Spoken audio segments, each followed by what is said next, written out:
જય હિન્દ દર્શક મિત્રો, હું જમીલ પઠાણ. આપ જોઈ રહ્યા છો તીર સમાચાર. વાત કરીશું હત્યાના ગુનામાં જેલવાસ ભોગવતા પાકા કામના કેદીને જેલ મુક્ત કરવામાં આવ્યો છે તેની. જી હા, છેલ્લા 15 વર્ષથી આજીવન કેદની સજા ભોગવતા એક કેદીને જેલ મુક્ત કરી દેવાયો છે, જેલમાંથી છોડી મૂકવામાં આવ્યો છે. ત્યારે તમારા મનમાં ચોક્કસ આ સવાલ ઊભો થયો હશે કે જ્યારે કોર્ટે આજીવન કેદની સજાનો હુકમ કર્યો હતો તો સજા પૂરી થયા વિના અધવચ્ચેથી કેવી રીતે જેલમાંથી છોડી શકાય. પણ કાયદામાં જોગવાઈ કરવામાં આવી છે અને કાયદાની જોગવાઈઓ મુજબ આ શક્ય બન્યું છે. વિગતે વાત કરીએ તો છોટાઉદેપુર જિલ્લાના કવાંટ તાલુકાના પલાસદા ગામના પટેલ ફળિયામાં રહેતા રાઠવા અંગારિયાભાઈ ગમજીભાઈ નાયકને વર્ષ 2008ની સાલમાં હત્યાના ગુનાના કેસમાં નામદાર કોર્ટે આજીવન કેદની સજા ફટકારી હતી અને ત્યારથી તે વડોદરા સેન્ટ્રલ જેલ અને ત્યારબાદ છોટાઉદેપુરની સબ જેલમાં સજા ભોગવી રહ્યા હતા. એટલે કે છેલ્લા 15 વર્ષથી તે આજીવન કેદની સજાના ભાગરૂપે જેલવાસ ભોગવી રહ્યા હતા.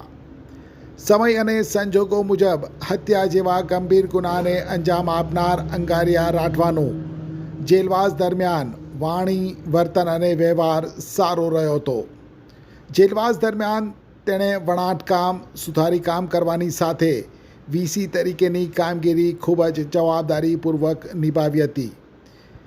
ત્યારે અંગારિયા રાઠવાએ ભારતીય નાગરિક સુરક્ષા સંહિતા 2023ની કલમ 473 અંતર્ગત તેની બાકીની સજા માફ કરી વહેલા જેલ મુક્તિ માટે જેલ ઓથોરિટી મારફતે રાજ્ય સરકારમાં રજૂઆત કરી હતી.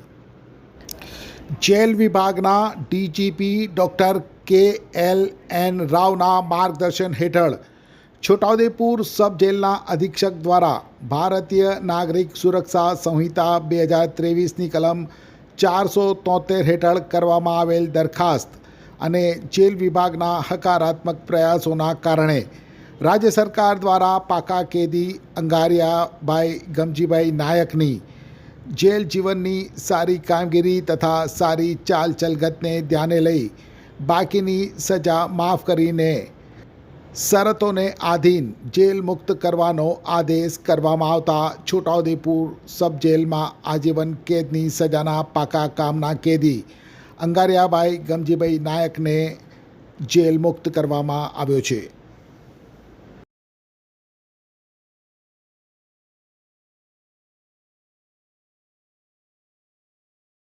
છોટાઉદેપુર સહિત રાજ્ય, દેશ અને દુનિયાના સમાચાર જોવા માટે સબસ્ક્રાઈબ કરો તીર સમાચાર અને બેલ આઇકોન જરૂર દબાવો.